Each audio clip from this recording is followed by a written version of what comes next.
दोस्तों, कई इंसान जुर्म करने के बाद ऐसा सोचते हैं कि तू बहुत बड़ा सातिर है और अब तू पकड़ा ही नहीं जाएगा। वो उनकी मात्र भूल होती है। दोस्तों, जुर्म करने वाला कोई ना कोई अपने पीछे सुराग जरूर छोड़ जाता है। आज की घटना जो मैं आपको बताने जा रहा हूं, इसमें एक भाई अपनी सगी छोटी बहन को बड़ी ही बेरहमी के साथ मौत के घाट उतार देता है और उसको अपने गांव से बहुत ज़्यादा दूर एक नदी के किनारे फेंक कर आ जाता है।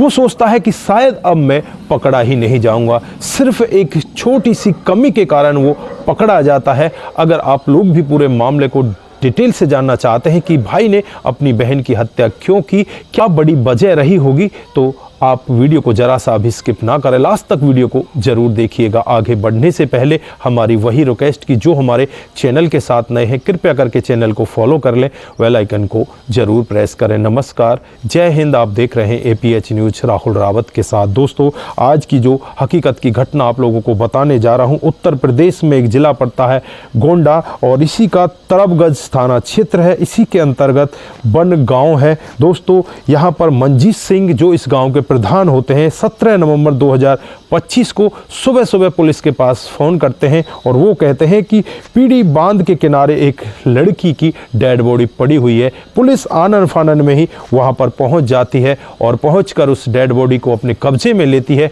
और उसके बाद उसकी शनाख्त में लग जाती है। उसके फोटोग्राफ्स निकाले जाते हैं, आसपास के थानों में भेजे जाते हैं। दोस्तों, यहाँ पर लगभग एक सप्ताह का समय बीत जाता है। एक सप्ताह तक वहाँ पर उस डेड बॉडी के बारे में कोई शनाख्त नहीं करने आता। तब तक यहाँ पर पोस्टमार्टम की रिपोर्ट भी आ जाती है। पहली नज़र में तो पुलिस को लग रहा था कि इस लड़की का शायद एक्सीडेंट हुआ है, लेकिन पोस्टमार्टम की रिपोर्ट ने साफ खुलासा कर दिया था कि इस लड़की की गला दबाकर हत्या की गई है। अब यहाँ पर पुलिस इसी तरह से अपनी छानबीन में लगी रहती है, लेकिन एक सप्ताह तक कोई भी सुराग नहीं मिल पाता। उसके बाद 5 टीमें गठित करती है जो आसपास के तमाम CCTV कैमरों को खंगालने में लग जाती हैं। दोस्तों, अब एक CCTV कैमरे में पुलिस को एक गाड़ी दिखाई देती है जो बलेनो गाड़ी होती है। उस पर उसका नंबर भी साफ दिखाई देता है और वो गाड़ी किसी मनीष कुमार के नाम पर रजिस्टर होती है, जिसकी उम्र 23 साल होती है, जो बस्ती जिला के गणेशपुर गांव का रहने वाला होता है।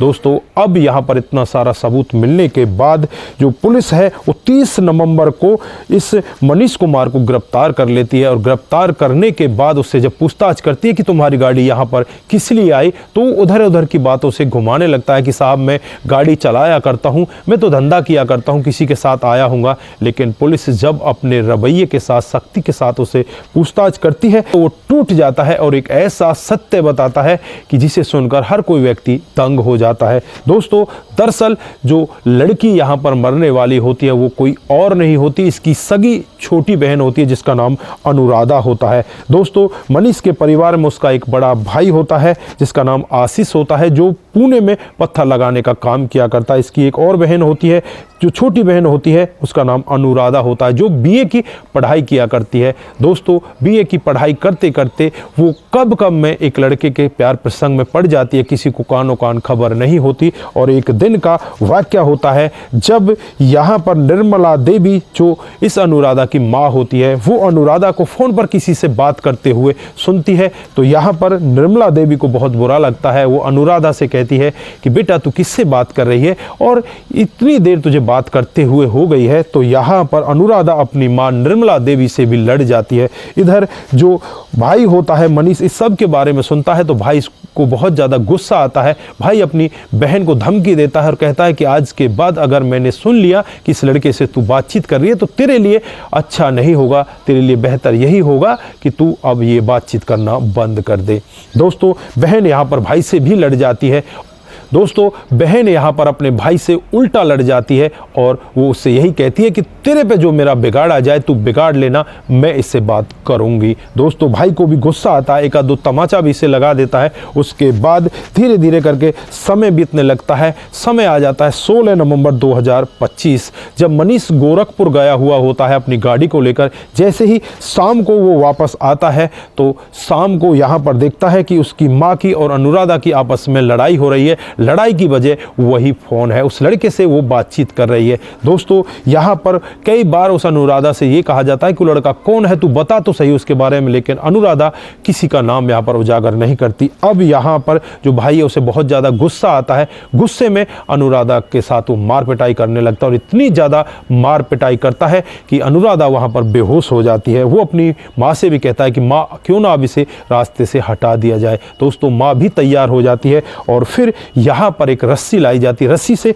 इसके गले को वहाँ पर दबाया जाता है। उसके बाद जो इनकी बलेनो गाड़ी होती है उसकी जो डिग्गी होती है उसमें अनुराधा की डेड बॉडी को डाल दिया जाता है। दोस्तों उसके बाद वहाँ से वो आगे बढ़ने लगता है, वो अयोध्या जाने वाला होता है। रास्ते में उसका जो ममेरा भाई है मुस्कान, वो उसे मिल जाता है, उसे भी वो अपने साथ ले लेता है और अयोध्या के लिए वो निकल चलते हैं। रास्ते में एक पेट्रोल पंप पर वो पेट्रोल भी डलवाते हैं। उसके बाद वो वहाँ से आगे बढ़ते हैं तो सामने पुलिस उन्हें दिखाई देती है। अब वो अयोध्या के जाने वाले रास्ते से दूसरी तरफ गोंडा की तरफ जो रास्ता जाता है उस पर वो अपनी गाड़ी को मोड़ देते हैं। फिर गोंडा के तरबगंज थाना क्षेत्र के अंतर्गत बनगांव जो पीड़ी बांध है उसके किनारे पहुंच जाते हैं और वहां सुनसान देखकर अब यहां पर इस डेड बॉडी को बाहर निकालते हैं और फिर रस्सी से इसके गले को दबाने लगते हैं। तब तक दबा कर रखते हैं जब तक प्राण पखेरु उड़ नहीं जाते। शायद वो लड़की पहले ही मर चुकी थी, लेकिन यहाँ पर मनीष को लग रहा था कि ये लड़की अभी मरी नहीं है, इसको अच्छे से मारा जाए। फिर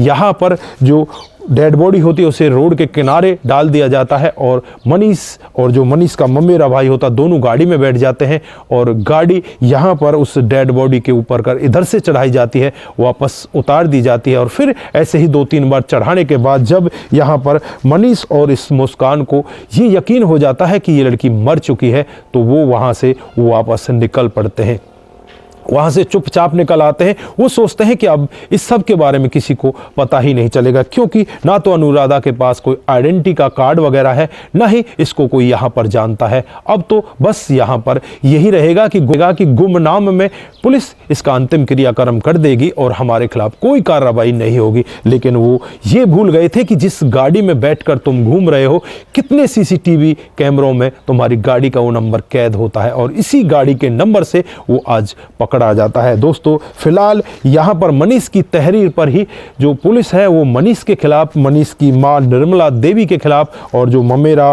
भाई है मुस्कान उसके खिलाफ मामला दर्ज कर लेती है। फिलहाल यहाँ पर मनीष को गिरफ्तार कर लिया जाता है, निर्मला देवी को गिरफ्तार कर लिया जाता है। लेकिन जब पुलिस मुस्कान के पास उसके घर पहुंचती है तो शायद उसे पहले ही खबर लग चुकी थी, वो अपने घर से फरार हो जाता है।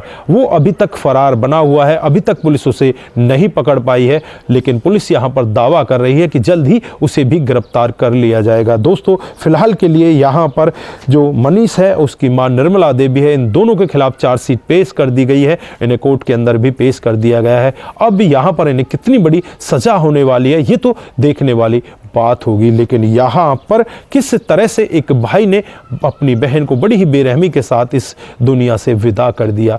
दोस्तों आप यहाँ पर क्या कहना चाहते हैं? और यहाँ पर मनीष ने अपने जीवन को, अपने माँ के जीवन को बर्बाद भी कर लिया और ममेरे भाई के जीवन को भी उसने बर्बाद कर लिया, क्योंकि अब ये तीनों लोग सदा सदा के लिए जेल के अंदर ही रहेंगे। तीसरा हालांकि अभी पकड़ा नहीं गया है, लेकिन पुलिस दावा करती है कि जल्द ही उसे भी गिरफ्तार कर लिया जाएगा। दोस्तों आपकी यहाँ पर क्या राय है? आप यहाँ पर क्या कहना चाहते हैं? आपकी जो भी राय है एक बार कमेंट बॉक्स में जरूर दीजिएगा। दोस्तों आज के लिए बस इतना ही, फिर मिलते हैं किसी नए मोड के साथ। तब तक के लिए आप अपना ख्याल रखें, परिवार का ख्याल रखें, सतर्क रहें, सावधान रहें। दोस्तों जिन साथियों ने हमारे पिछले वीडियोज पर कमेंट किए थे उनका नाम हम यहाँ पर बारी बारी से लेने वाले हैं। पहला कमेंट आता है वो शंकर स्वामी जी का आता है, आपकी कहानी बहुत ही अच्छी लगती है, आपका बहुत बहुत धन्यवाद। उसके बाद हुक्मा राव जी लिखते हैं, आपकी कहानी सुनकर बहुत ज्ञानदायक होती हैं, आपका भी बहुत बहुत धन्यवाद। भूपेंद्र सिंह जी हमें लिखते हैं वेरी नाइस स्टोरी, आपका भी बहुत बहुत धन्यवाद। उसके बाद चौधरी हसन जी हमें लिखते हैं कि आपकी कहानी बहुत ही अच्छी होती है, आपका भी बहुत बहुत धन्यवाद। उसके बाद मुनमुन श्रीवास्तव जी हमें लिखते हैं कलेक्टर साहिबा ने बहुत अच्छा किया, आपका भी दिल की गहराई से बहुत बहुत धन्यवाद। सिंह दिग्विजय का कमेंट आता है, वो लिखते हैं कि brave daughter and serious of her life and obedient offer, आपका बहुत बहुत धन्यवाद। उसके उसके बाद पुष्पा श्रीवास्तव जी हमें लिखती हैं बहुत ही अच्छी कहानी है, थैंक्स, आपका भी बहुत बहुत धन्यवाद कमेंट करने के लिए दोस्तों। उसके बाद मोहम्मद मुंजार जी लिखते हैं वेरी गुड स्टोरी, आपका भी बहुत बहुत धन्यवाद। उसके बाद तेज प्रताप सिंह का कमेंट आता है बहुत सुंदर स्टोरी, आपका भी दिल की गहराई से बहुत बहुत धन्यवाद। Monu Jain ji very nice story, आपका भी दिल की गहराइयों से बहुत बहुत धन्यवाद दोस्तों। उसके बाद जो कमेंट आता है प्रेमचंद शर्मा जी का आता है, बहुत सुंदर कहानी है भाई साहब, सुनकर बहुत अच्छा लगा, दोस्त ने जो काम किया वो बहुत अच्छा किया, वेरी नाइस, आपका भी बहुत बहुत धन्यवाद। मोनू जैन जी वेरी नाइस, आपका भी दिल की गहराई से बहुत बहुत धन्यवाद। आप सभी लोग इसी तरह से हमारे साथ बने रहें, इसी तरह से अपने कमेंट हमारे साथ में साझा करते रहें। नमस्कार, जय हिंद,